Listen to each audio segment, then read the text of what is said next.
Hello, everyone. Thank you so much for checking out this video here on Shows, Style, and Spirit. I am Ebony, of course, and as you can see from the title of this video as well as the visual, we're going to be talking about Carlos King actually weighing in on the conversation of some reality TV stars faking storylines, the irony, and also we're going to talk about Dr. Heavenly's commentary on the most recent episode of Married to Medicine and the conversation surrounding someone going to Bravo's HR department regarding the almost altercation between Dr. Gregory and Quad's boyfriend King. Now, before we get into these topics, I ask that you please hit the like button on this video and please subscribe to the channel.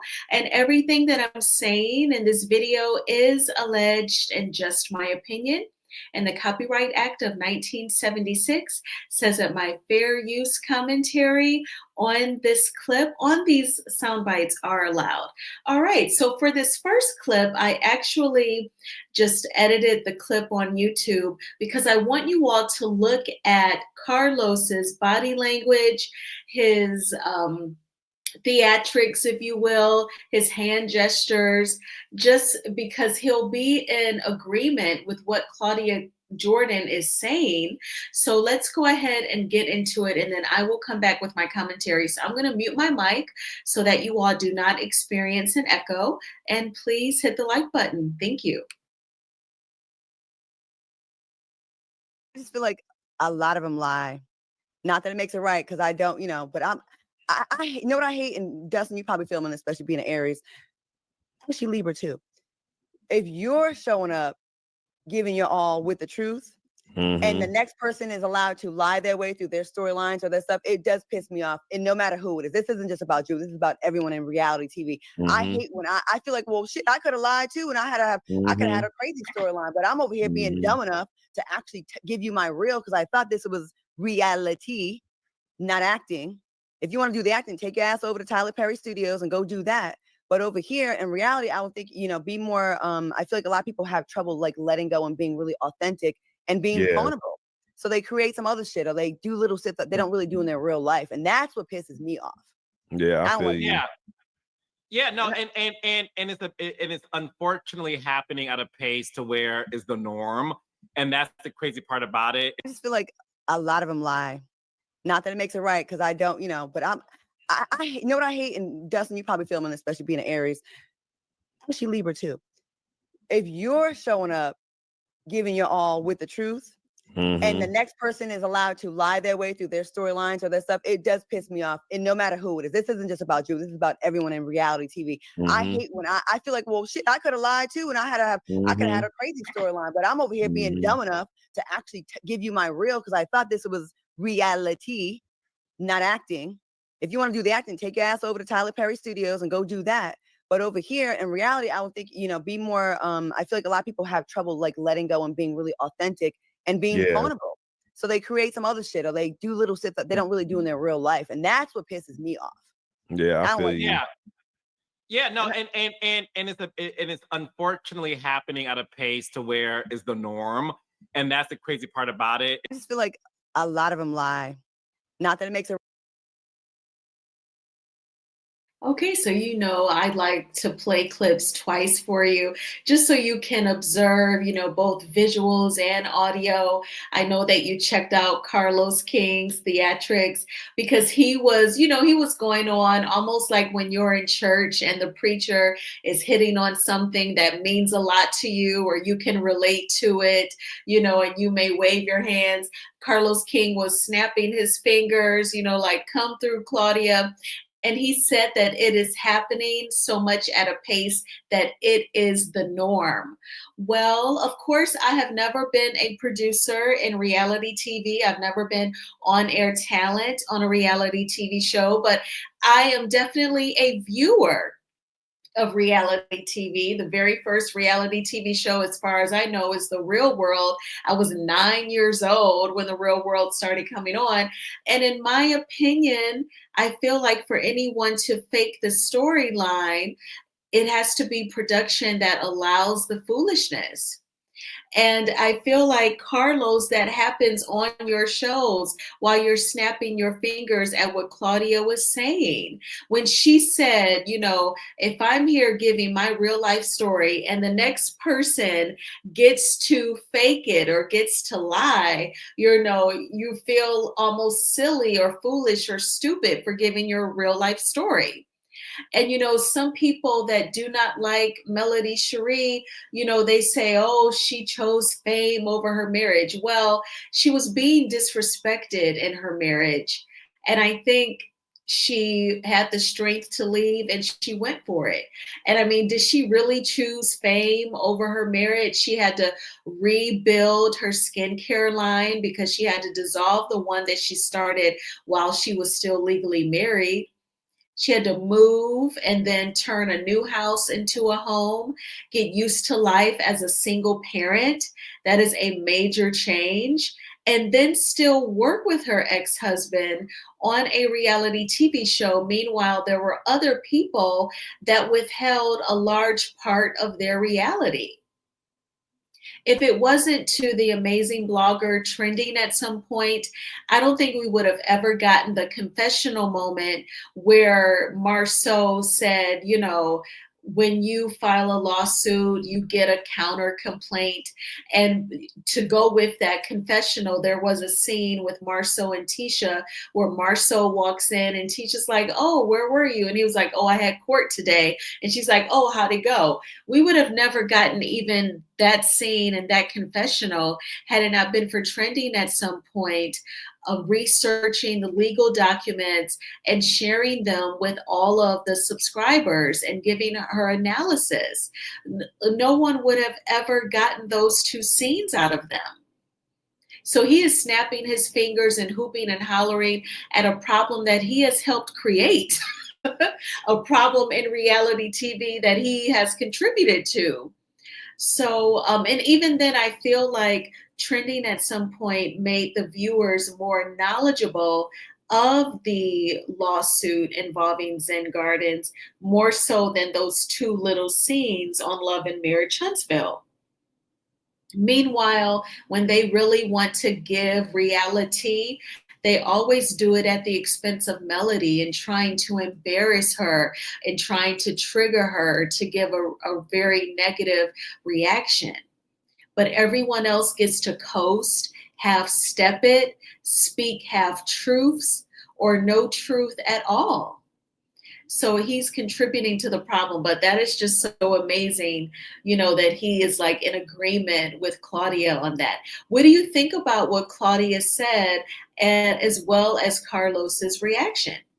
So let's go ahead and talk about Dr. Heavenly's recap of the most recent episode of Married to Medicine. So pretty much Sweet Tea, Dr. G, Quad, and King, they have carried this season 11 of Married to Medicine. Had Quad not brought her boyfriend King on the show, there would have been no dynamics to converse about.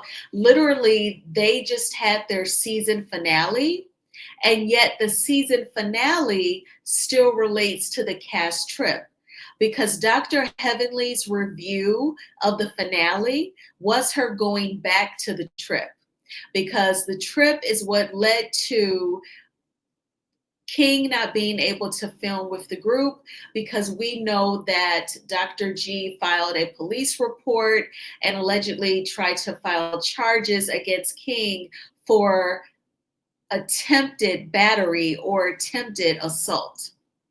So Dr. Heavenly is going to talk about how it sounds like Dr. G and Sweet Tea were advised to go to Bravo's HR department as well as the police.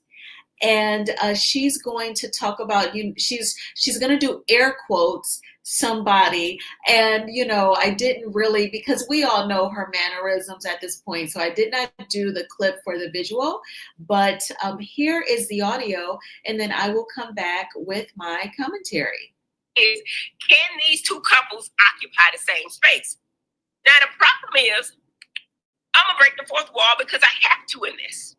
During this time, when these people allegedly pressed charges or went and filed a police report. Now, I was told that a police report was filed. I have not seen a report, but the police were called for a police report was filed, right? So at that point, somebody told them to call the police. Somebody told them that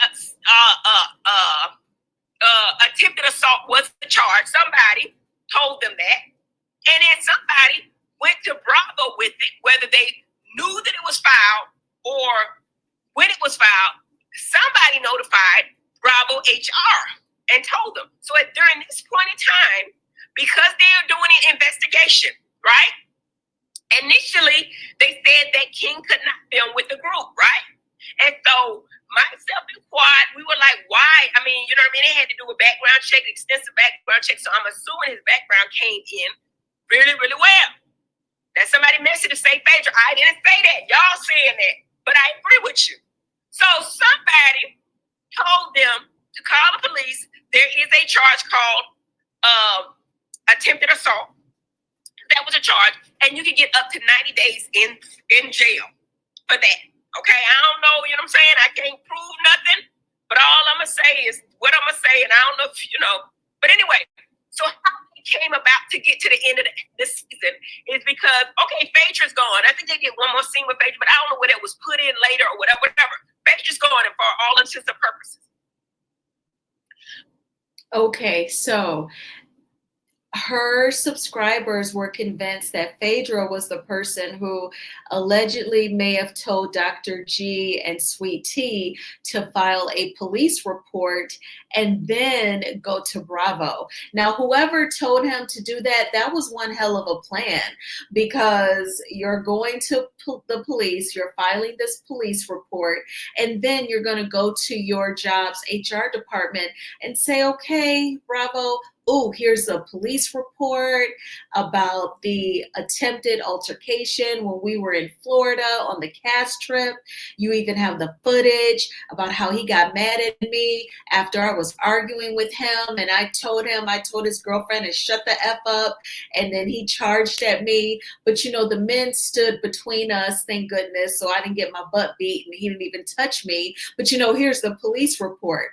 Bravo is going to do what it can to cover its behind because, like OWN, Bravo has its own set of lawsuits. Leah from The Real Housewives of New York, Bethany Frankel, she's always speaking out about reality TV and how the network has treated people. And there's other lawsuits as well that you can Google in regards to, you know, NBC Universal, Bravo, allegedly, just allegedly. So they definitely did the responsible thing by saying that King could not film with the group. In my opinion, it should have been balanced, and Dr. G should not have been able to film as well.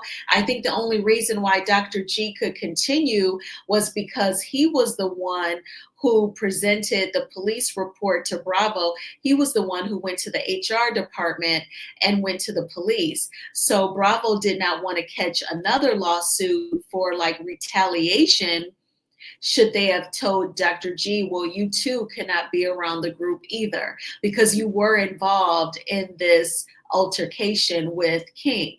But they didn't do that. They just punished King. This is why I already believe that if there's going to be a season 17 of The Real Housewives of Atlanta, Britt Eady, she's going to be a part of the cast. Because of what happened between her and Kenya Moore, Bravo is not going to not pick her for season 17 so that she cannot sue them and say that she was retaliated against because she spoke up about being a victim of alleged revenge P. So Bravo is going to cover its behind and automatically bring her back.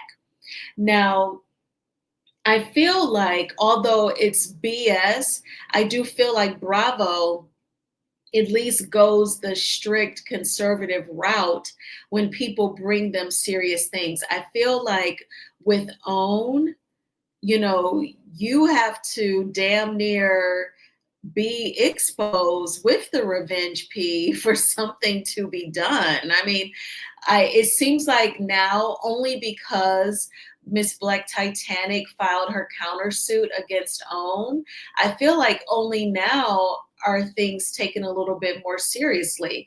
And even then, it's still not balanced. It's definitely, you know, how Bravo have some imbalance, but they're doing something. But like with the altercation allegedly between Ken and Marquez, Marquez gets let go, and they told him, well, you know, the text messages leaked and you said this and you said that, but they don't let go of Marquez. But even for them, I'm sorry, but they did not let go of Ken. They still let him film. So it's still imbalanced, but you're still seeing something, some sort of discipline. But they used to not do anything. Like when it comes to Martell, there's like nothing, zilch, nada.